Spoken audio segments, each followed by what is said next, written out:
네, 오늘은 우리 요한계시록 여섯 번째 강의입니다. 오늘 버가모 교회와 사대 교회에 보내는 기별, 버가모 교회와 사대 교회에 보내는 기별 말씀을 전하도록 하겠습니다. 이게 들고 있기가 편하니까 이걸로 그냥 하겠습니다.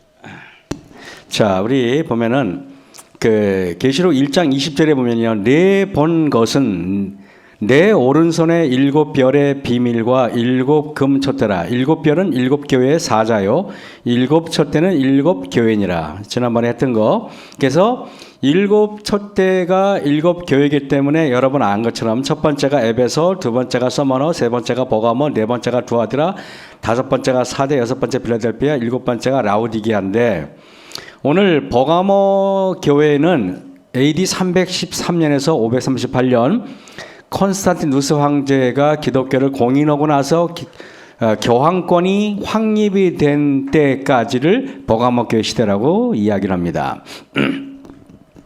자, 서기 313년에 콘스탄티누스 황제가 기독교로 개종하는 놀라운 일이 벌어집니다. 어떻게 이런 일이 가능할까? 여러분, 사단은 여러분이 에베소 시대, 서머나 시대에 얼마나 많은 성도들이 순교를 당하고 얼마나 많은 성도들이 정말 그 믿음을 지키다가 그 죽음을 맞이했습니까? 그래서 그때 여러분 서머나 교회 때 한 명이 죽으면은 10명, 100명이 막 개종자가 늘어나니까 이게 300년쯤 되니까 말은 안 했지만은 로마 제국에 얼마나 대다수의 사람들이 기독교로 종교가 완전히 다 장악을 하게 됐습니다. 그러다 보니까 콘스탄티누스 황제는 굉장히 지략가입니다. 그가 기독교가 되는 것이 그 당시에는 인기 있는 일이었어요. 그러니까 콘스탄티누스 황제가 기독교로 자기가 개종을 하면서 밀라노 칙령을 확 발표해 버립니다. 그리고 여러분 모든 것을 기독교 국가로 만들어 버립니다. 그런데 밀라노 칙령 발표 이후에 태양신을 믿는 교도들이 불만이 극에 달합니다. 이 교도들이 불만이 극에 달아요. 그러니까 콘스탄티누스 황제는 태양신 교도들과 기독교회를 적당하게 혼합시킨 아무도 거부감이 없는 제3의 종교를 만들 수밖에 없는 정치적인 그런 환경에 처하게 된 것입니다. 그래서 여러분 서기 321년에 콘스탄티누스 황제가 태양신 교도들의 불만을 억제하고 그들이 기독교인들과 충돌하는 것을 막기 위해서 그 당시 태양신 교회 지도자 율리우스 피루마쿠스와 기독교의 감독 유세비우스를 불러서 협상을 시작합니다. 실제로 역사책에 있었던 이야기예요, 여러분들. 그래서 여러분 그 협상은 태양신 교도와 기독교도를 혼합한 제3의 종교, 기독교도 아니고 태양신 교도도 아닌 이상한 종교를 만들었는데 그게 바로 요즘에 보는 이상하게 생긴 바로 카톨릭인 것입니다.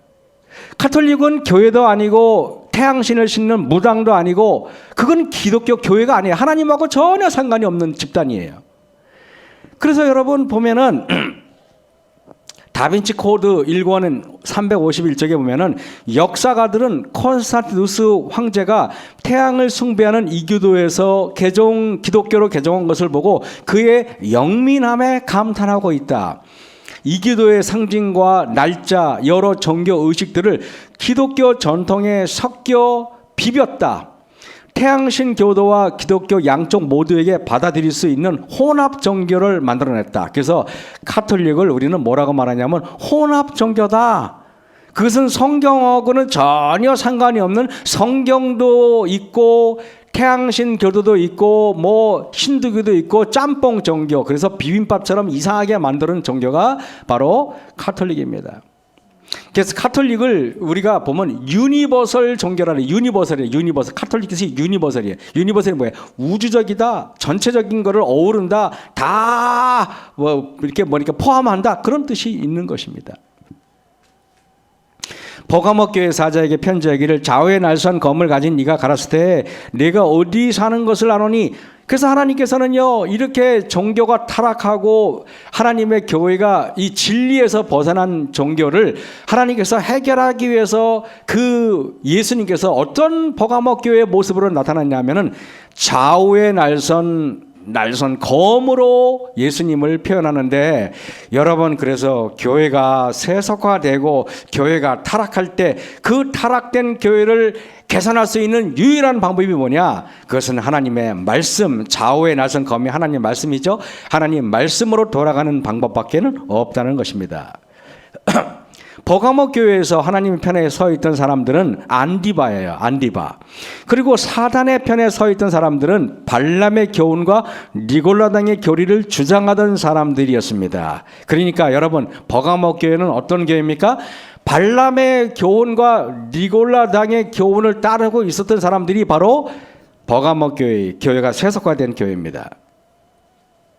그러나 내게 두어 가지 책망할 것이 있나니 거기 내게 발람의 교훈을 지키는 자들이 있도다. 발람이 발락을 가르쳐 이스라엘 앞에 올무를 놓아 우상의 제물을 먹게 하였고 또 행음하게 하였느니라. 이와 같이 내게도 니골라당의 교훈을 지키는 자들이 있도다. 여기서 여러분들 이상하게 발람의 교훈은 뭔지는 알겠는데 니골라당의 교훈이 뭔지는 잘 모르겠죠. 그죠? 발람의 교훈과 니골라당의 교훈이 뭡니까? 여러분, 제가 여러분 질문합니다. 발람의 교훈과 니골라당의 교훈은 다릅니까? 아니면 같습니까?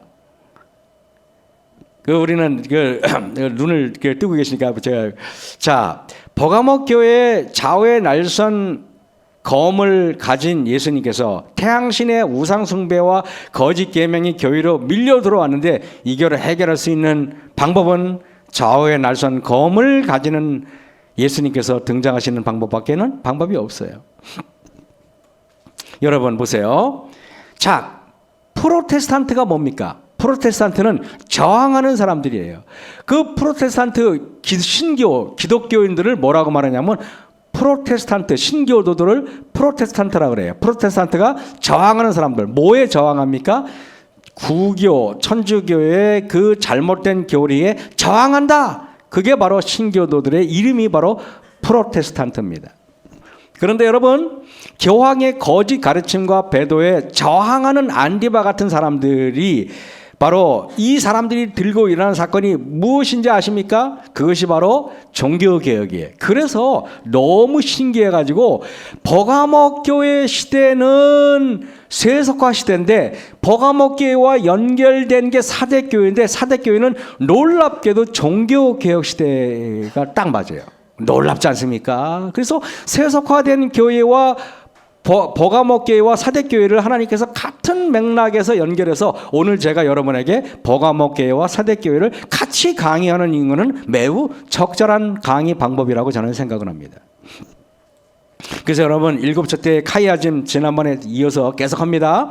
에베소 교회와 라오디게 교회는 사랑을 이룬 교회, 첫사랑을 이룬 교회고, 서머나 교회와 빌라델피아 교회는 책망이 없는 교회고, 버가모 교회고 사대교회는 죽어가는 교회고, 두아디라 교회는 세상의 중심이 되는 교회인데, 오늘 제가 드리는 말씀은 바로 버가모 교회와 사대교회에 대한 이야기, 죽어가는 교회 이야기를 제가 여러분에게 드릴까 합니다.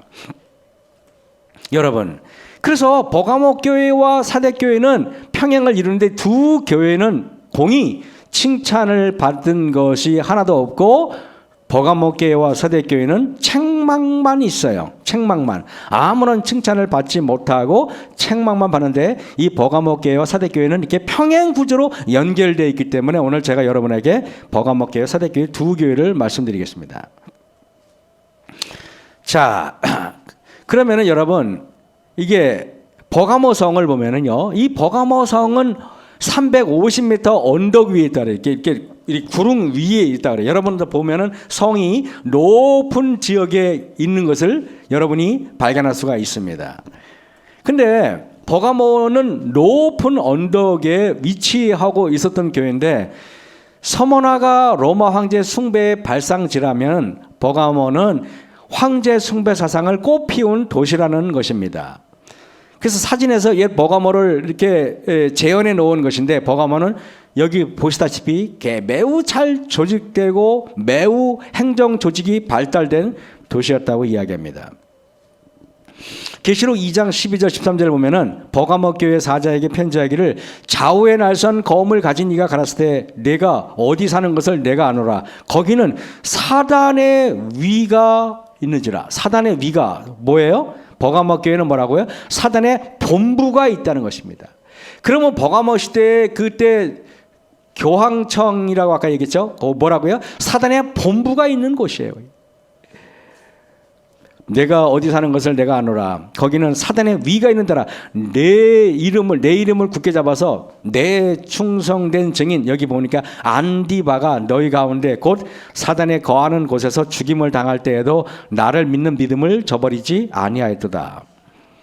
그런데 두어 가지 책망이 바로 발람의 교훈을 받는다는데, 여러분 발람이라는 이름을 한번 보겠습니다. 발람은 히브리어로 쓰여진 거예요. 뭐라고요? 발람은 뭐라고요? 히브리어로 쓰여졌어요. 그래서 히브리어로 쓰여졌는데 발이 전염시키다라는 뜻이고 람은 백성, 다시 말하면 백성들을 전염시키다라는 뜻이에요. 그러면 발람을 헬라어로 말하면 뭐라고 말하냐? 바로 니골라예요. 니골라. 이게 헬라어 똑같은 말이에요. 그러니까 헬라어로 말하면은 니골라인데 이게 놀랍게 니콜이 전염시키다고 라가 백성인데 백성들을 전염시킨다는 뜻이에요. 그러면 발람의 교훈을 따르는 것과 니골라당의 교훈을 따른다는 말은 같은 말이에요. 같은 말. 무슨 말인지 알겠죠, 여러분? 같은 말이에요. 같은 말을 발람의 교훈과 니골라당 교훈을 따로따로 연구하시는 분들은 성경을 좀 더 깊이 연구할 필요가 있는 것입니다. 그죠? 그래서 발람의 교훈을 따르고 니골라당의 교훈을 따르는 것은 같은 백성들을 전염시켜요. 그래서 여러분 이설은 항상 백성들을 전염시키는 거예요. 전염시키는 거예요. 여기에 발람의 교훈인데 여러분 발람이 누굽니까? 발람의 교훈을 지키는 자들이 있도다. 근데 발람의 교훈이라고 번역을 했는데 실제로는 발람의 교리라고 번역을 해야 돼요. 발람의 교리를 지키는 자들이 있도다. 그러니까 여러분 우리가 성경을 공부할 때 교리라는 것은 매우 중요합니다. 그래서 잘못된 교리를 배우면 사람들이 망가지게 돼 있어요. 그래서 우리는 올바로 가르쳐야 됩니다. 제가 여러분들에게 이래요. 제가 이런 말하죠. 단상에 제가 여러분의 담임 목사로 여기 서 있어요. 근데 담임 목사가 가르치는 게 잘못되면 여러분 아멘 하시면 안 돼요. 제가 늘 얘기하잖아요. 무조건 아멘 하. 그래서 저는 여러분이 그래서 늘 우리 교회는 아멘 소리 안 하는 게 내가 말하는 게 더 틀려서 아멘 소리 안 하는지 잘 모르겠지만은 틀리면 아멘 하면 안 돼요. 뭐 뭔지 알겠습니까? 저는 이렇게 조용한 데서 예배 드린 적이 참 없는데 제가 이제 익숙해졌어요. 처음에는 옥천교회 와가지고 참 견디기 어렵더라고요. 근데 지금은 너무 편해. 아무도 아멘 안 해도 괜찮아요. 피곤하시면 하지 마세요. 니골라당의 교훈을 지키는 자들이 있도다 그랬습니다. 여러분 그러면 발람의 교훈이 뭔가 잠깐 볼게요. 모압 왕이 보니까 이스라엘 백성들이 이렇게 물밀듯이 오는데 모압 왕이 감당하기에는 너무도 많은 숫자고 너무도 그들이 섬기는 하나님이 대단하고 광야에서 일어난 일들을 들어보니까 여러분 모압에 비해서 애굽이 미국이라면은 모압은 지금으로 말하면은 베트남 같은 정도밖에 안 돼요. 그런데 그 미국 같은 대제국이 이스라엘한테 꼼짝을 못하고 당하더라 이겁니다. 그러니까 모압 왕이 이스라엘 군대가 밀려오니까 두려워요? 두렵지 않아요? 두려워요. 그러니까 이걸 어떻게 하면 물리치지? 라고 생각했을 때 자기들 힘으로는 안 되니까 뭔가 이들은 영적으로 무너뜨리는 방법 말고는 없겠다 싶어서 발람이라는 선지자를 꾀가지고 이리 와서 우리나라에 와가지고 우리가 좀 의논 좀 하자. 그랬더니 발람이 안 가요. 몇 번을 초청해도 안 가요. 내가 하나님의 선지자인데 내가 왜 가? 그랬다가 모압 왕 발락이 거금을 갖다 주니까 그 돈을 받고 안 가는 척하면서 갑니다. 가다가 나귀 타고 이렇게 발람 선지자가 이렇게 가는데 근데 갑자기 나귀 앞에 여러분 하나님의 천사가 검을 들고 딱 서 있으니까 나귀가 놀래가지고 전진을 안 하니까 발람이 나귀를 두들겨 팹니다. 그러니까 나귀가 여러분 말을 해요. 이 나귀가 말을 하니까 발람이 깜짝 놀래요. 여러분 이건 뭘 말합니까? 하나님의 백성이 하나님의 말씀을 떠나면은 짐승보다 못하다는 것입니다. 짐승도 볼 수 있는 천사를 나귀 발람 선지자가 못 봐요. 선지자라는 것은 영적인 것을 볼 수 있는 사람이어야 되지 않습니까? 그래서 제가 여러분에게 그런 말씀 드릴게요. 우리가 제7 안식일 예수 재림교회 다니는데 우리가 만약에 여러분 영적인 것을 분별하지 못한다면은 믿지 않는 사람들도 하나님 말씀을 듣고 아멘하고 그 감동을 받고 하는데 우리 재림교인들은 말씀을 들어도 그냥 무감각하고 그렇다면 도대체 우리가 그들보다 나은 것이 무엇이겠습니까?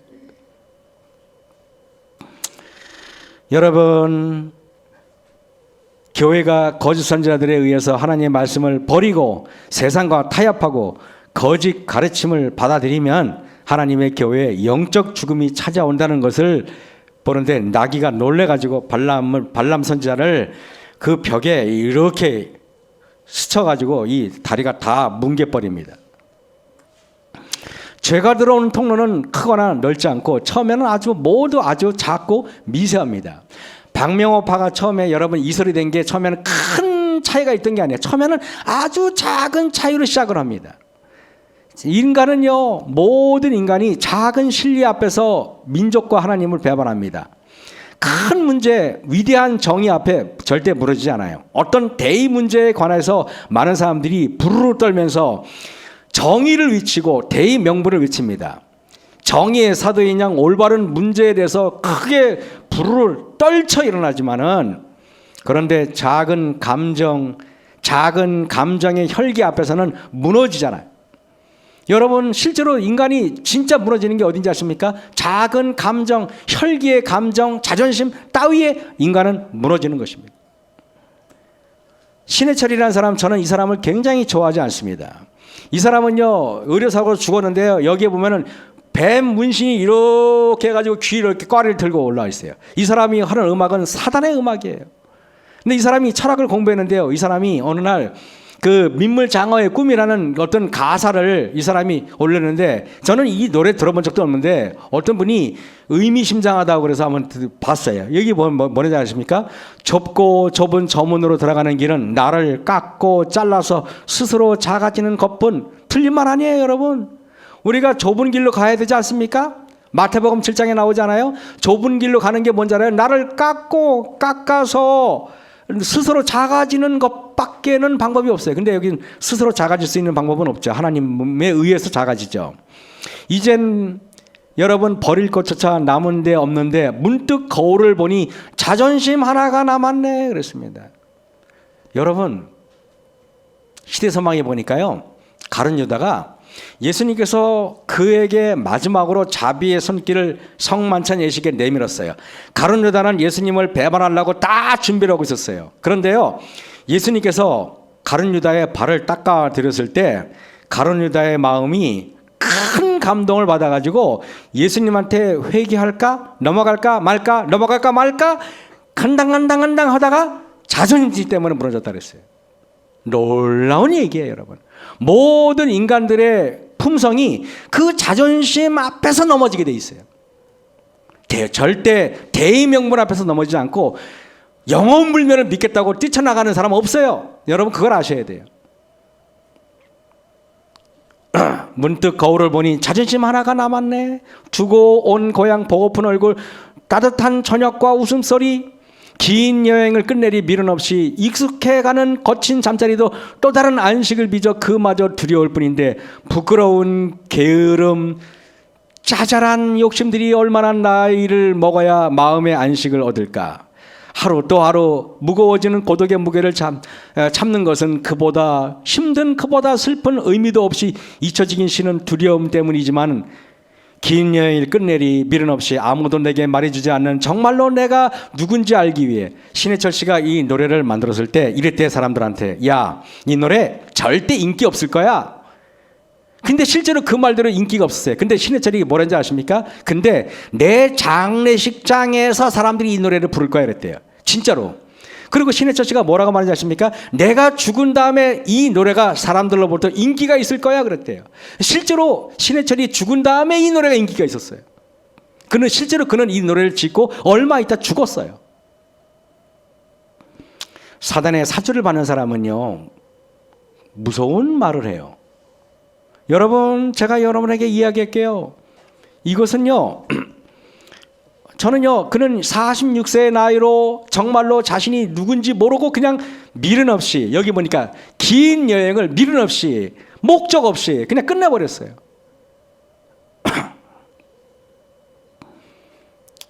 저는 여러분에게 여러분의 여행을 미련 없이 끝내지 마십시오. 오늘 우리 집사님, 윤영재 집사님의 시를 보면서 그 시에는 여러분, 나를 기다리고 있는 주님, 내가 가야 할 길, 내가 행해야 할 일들이 정확히 적혀 있잖아요. 그래 안 그래요? 여러분, 이렇게 뱀 문신 그려가지고 귀에다 그랬어요. 왠지 알아요?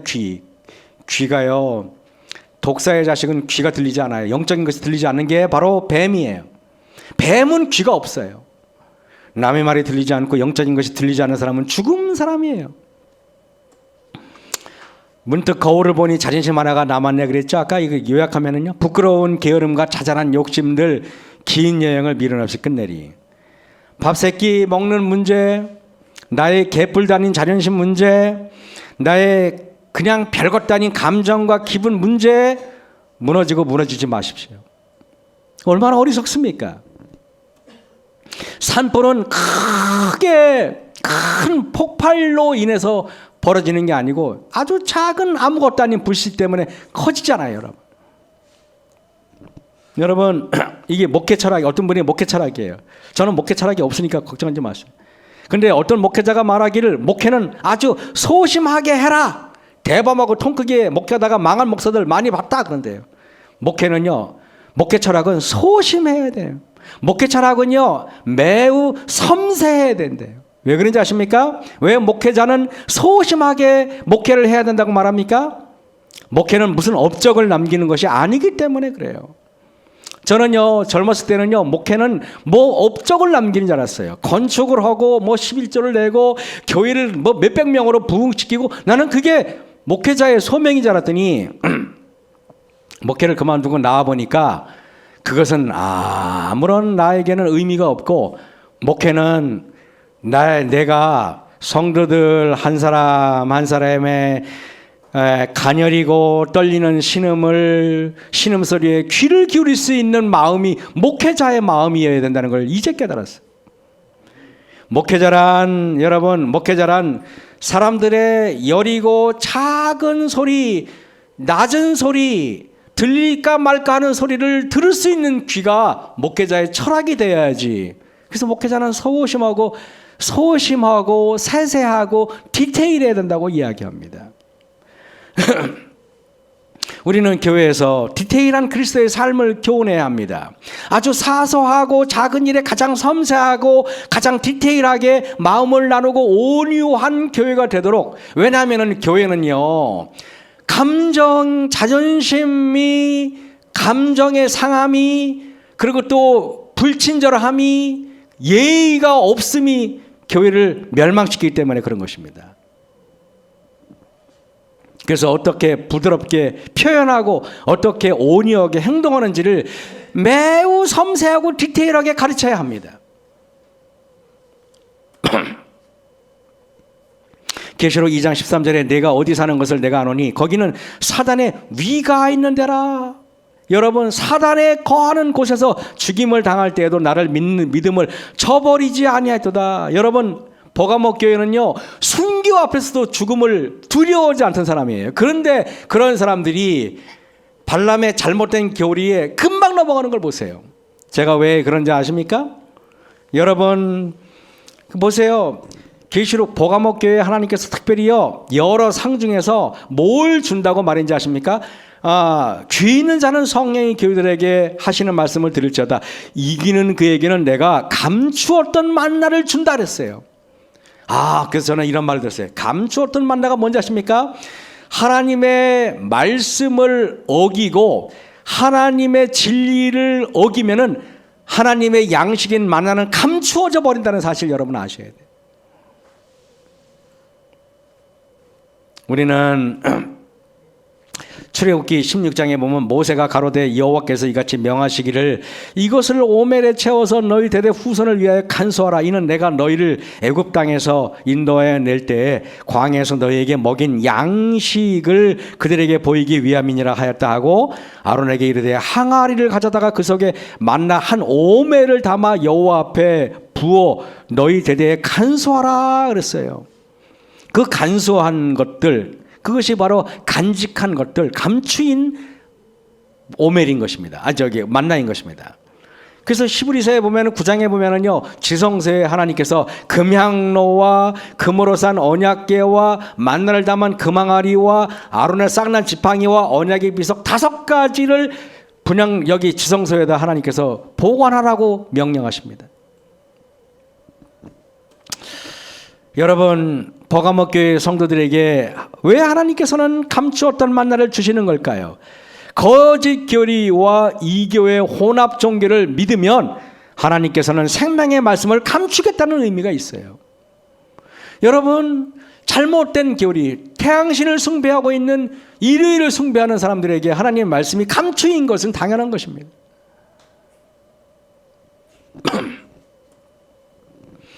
여러분, 감추었던 만나가 누군지 아십니까? 감추었던 만나가 여러분 한 출애굽 이후에 1000몇백 년, 1300, 1400년 이후에 감추었던 만나가 유대인 앞에 등장하는데 그 감추었던 만나가 바로 예수님이세요. 거기 요한복음 6장 49절에 너희 조상들은 광야에서 만나를 먹었지만 죽었다. 그러나 그 만나, 진짜 만나인 예수님께서 하늘에서 내려오셨다. 그 얘기예요, 바로. 그래서 여러분, 바로 출애굽할 때 16장에 그 감추어 두었던 항아리에 담아 두었던 그 만나는 진짜 만나인 예수님께서 이 땅에 오심으로 인해서 그 만나와 예수님께서 같이 만나시는 거예요. 그래서 하늘에서 내려온 산떡이니 사람이 이 떡을 먹으면 영생하리라. 나의 줄 떡은 곧 세상의 생명을 위한 내 살이다 그랬습니다.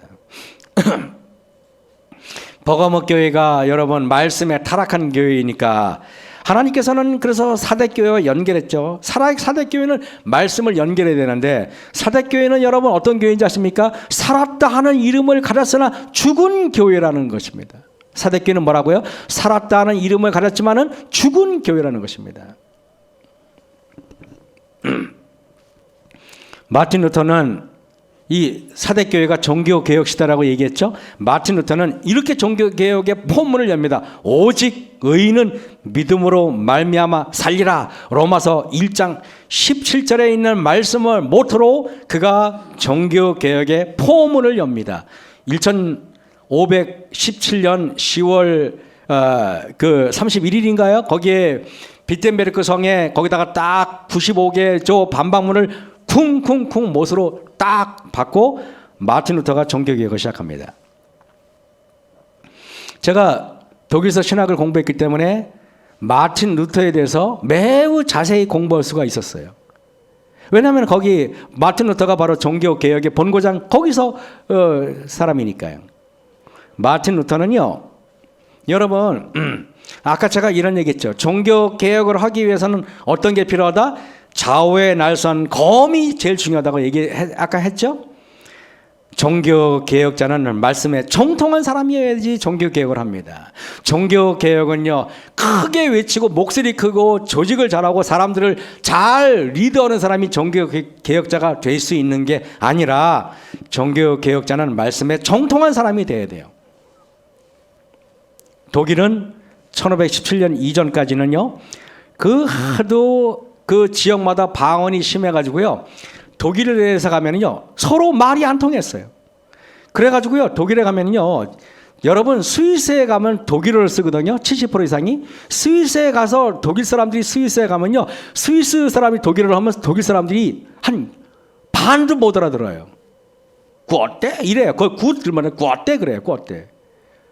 그래가지고 이번에 제가 2019년도에 스위스 여행을 했더니 그 어떤 스위스에서 민박을 했더니 그 민박 여주인이 뭐 할 것도 없으니까 저거 이런저런 담소를 나누는데 나보고 그러는 거야. 김, 스위스 말로 독일어 이게 뭔 뜻인지 알아? 그럼 내가 못 알아듣는 깔깔대고 웃으면서 내가 못 알아듣는 거를 통쾌했었어요. 왜냐하면 독일어를 스위스에 가면 전혀 못 알아듣거든요.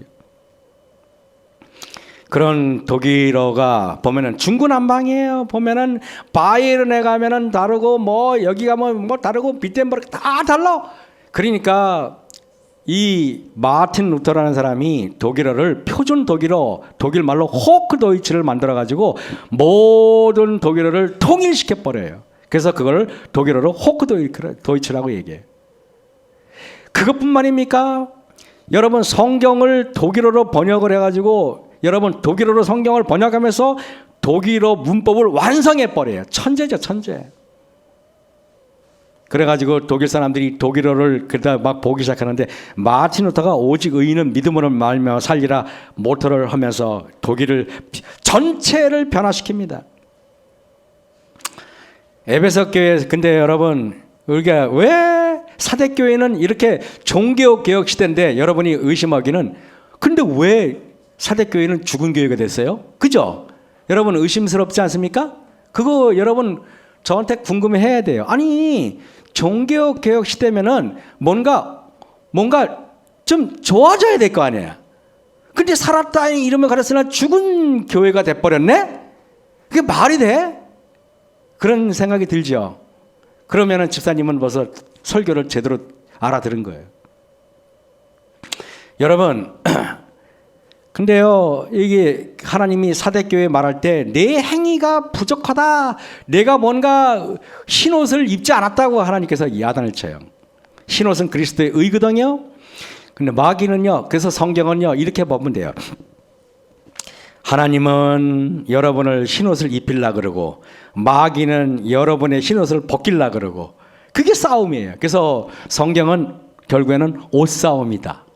흰옷을 입었느냐 흰옷을 벗었느냐 이 싸움이에요.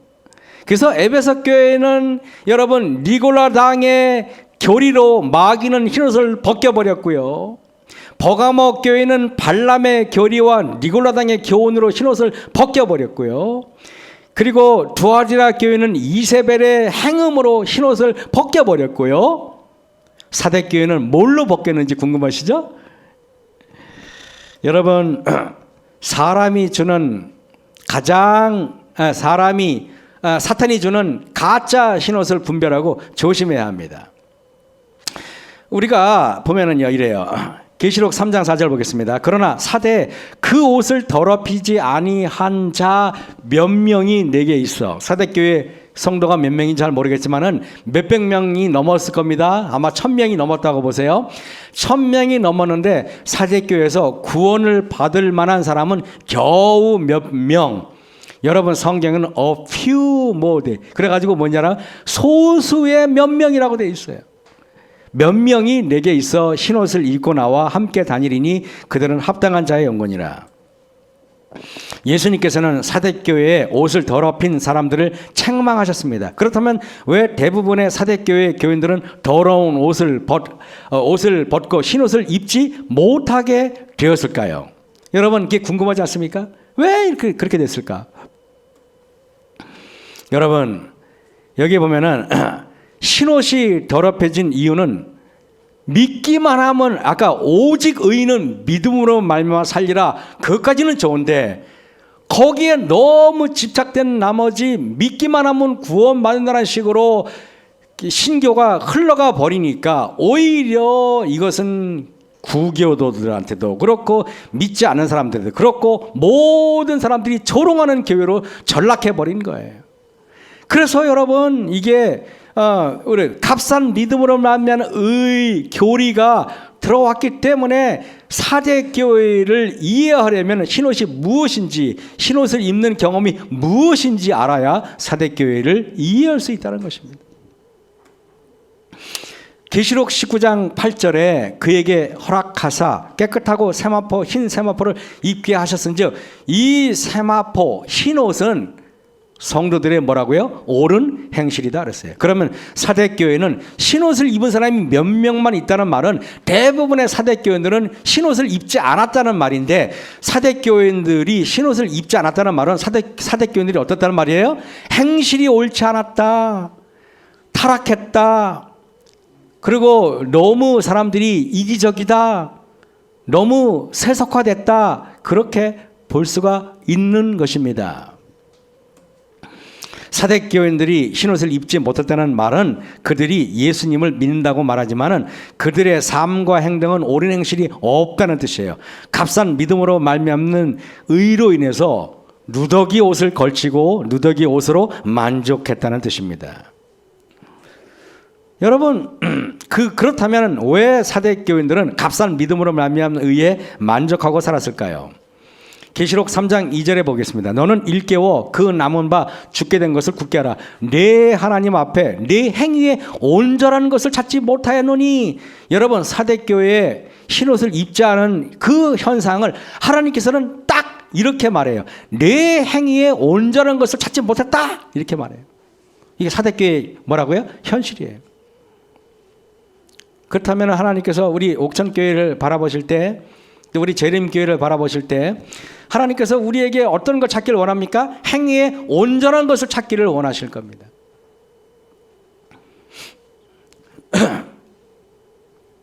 사대교회는 종교개혁을 하고 가톨릭에 대해서 저항을 하였지만, 그러나 그들의 삶은 가톨릭 교도와 별반 다를 게 없었다는 것입니다. 행위에 온전한 것을 찾지 못했다라고 하나님께서는 탄식하시는 것입니다. 사대가 왜 이렇게 됐나 한번 잠깐 보겠습니다. 사대의 두 가지 특징이, 사대 도시의 두 가지 특징을 딱 말하면 가장 안전하고 가장 부유한 곳이었기 때문에 그래요. 사대가 있는 곳은 남쪽을 제외하고는 다 450m 깎아지르는 절벽 위에 형성된 도시였다고 이야기합니다. 절벽의 높이가 450m니까 그 당시 기술로는 거기에 올라갈 수가 없었다는 것입니다. 그래서 남쪽만 잘 방어를 하면은 절대 사람들로부터 침략을 당하지 않았어요. 그러니까 난공불락이었고 천년의 요새였던 것입니다.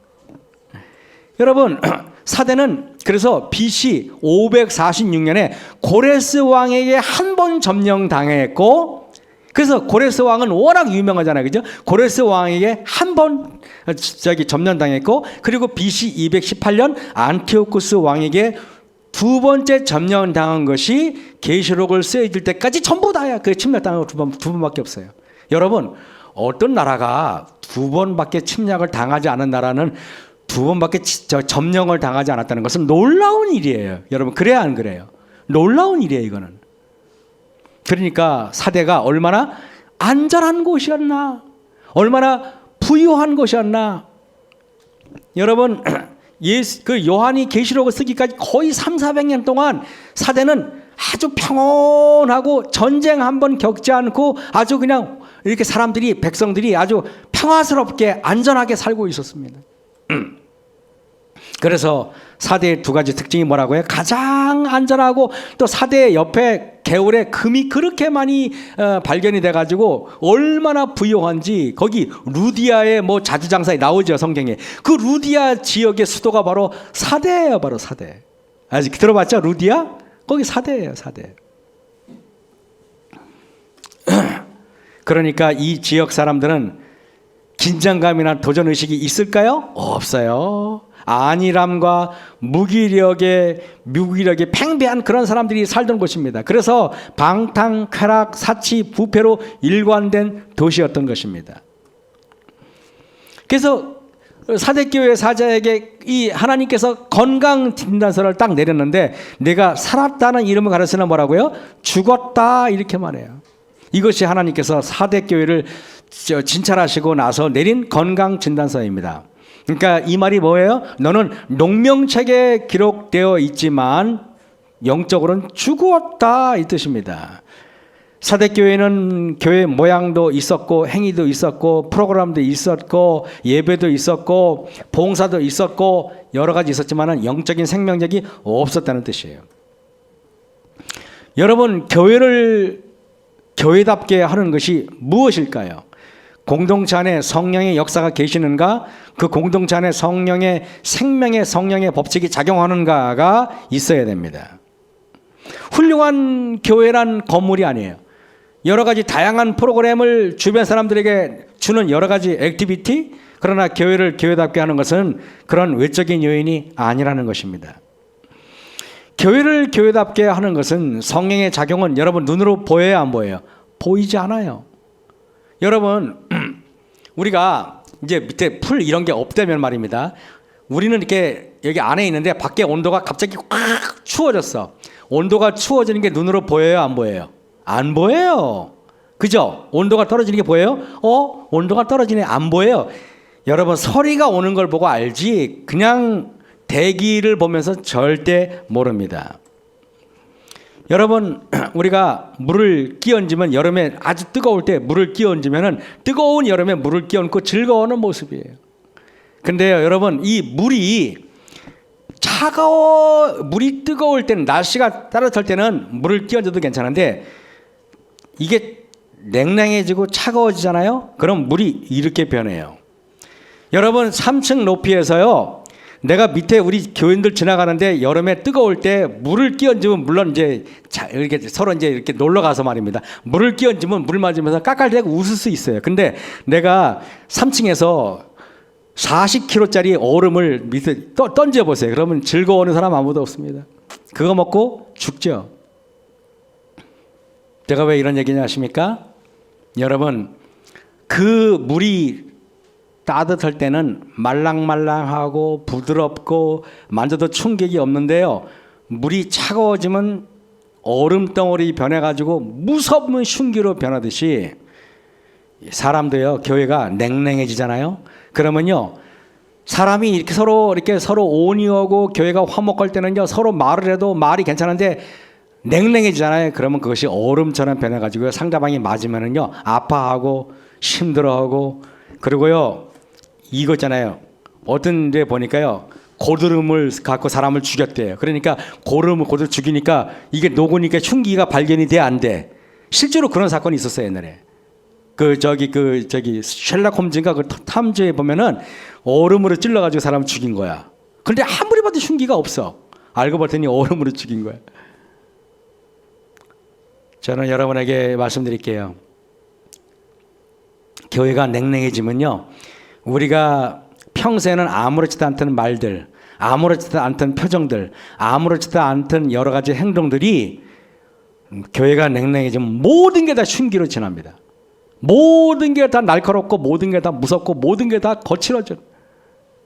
그래가지고요, 어느 교회 가면요, 아무것도 아닌데 모든 교인들 다 예민해져 있어. 왜냐면은요, 날카로운 것들은요, 항상요, 이렇게 고드름은 날카롭게 올더라고요, 보니까. 그런 걸 들어봤습니까? 모든 교인들이 날카로워져요. 그러면 어느 이제 목사님, 후배 목사님이 저한테 그러면은, 네가 목회를 잘하면 모든 교인들이 부드러워진다, 내가 얘기해. 실제로 그래요, 실제로. 영적인 생명력은 따뜻함이에요. 따뜻해야만 모든 게 부드러워집니다. 손발이 따뜻한 사람이 건강하듯이 마음이 따뜻한 사람이 영적으로 건강하겠죠. 계시록 3장 1절에 사대교회 사자에게 편지하기를, 하나님의 7영과 7별을 가진, 여러분, 종교 개혁을 하기 위해서는요, 7영, 완전한 영, 성령 충만한 7별, 성령 충만한 7별은 지도자를 말해요. 하나님의 종들이 있어야 돼요. 요한복음 15장 16절에 너희가 나를 택한 것이 아니요 내가 너희를 택하여 세워나니 그랬어요. 간혹 이제 제가 이렇게 목회자 된 거를 지금 생각해 보면은, 목회자가 되겠다는 생각을 해본 적도 없고, 지금 생각하면은 이게 굽이굽이 제가 어떻게 여기까지 왔는지 보면은 전혀 의아스러워요. 저는 철도 공무원으로 저는 뭐 불만 없이 살던 사람이었고, 근데 언제부터인가 제가 마이크를 들고 설교를 하고 있어요.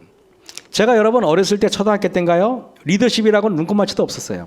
공부 잘한다고 맨 앞에 앉은 사람이 분단장을 나보고 하래요. 근데 제가 분단장이 돼야 되는데, 근데 분단장을 해야 되는데 통솔력이 없어가지고 맨날 주도를. 그래서 옆에 있는 내가 공부 못하는 내가 내 대신 분단장 했다니까요. 제가 오죽했으면요, 산흥역에서 사촌 동생이 청평에 살아요.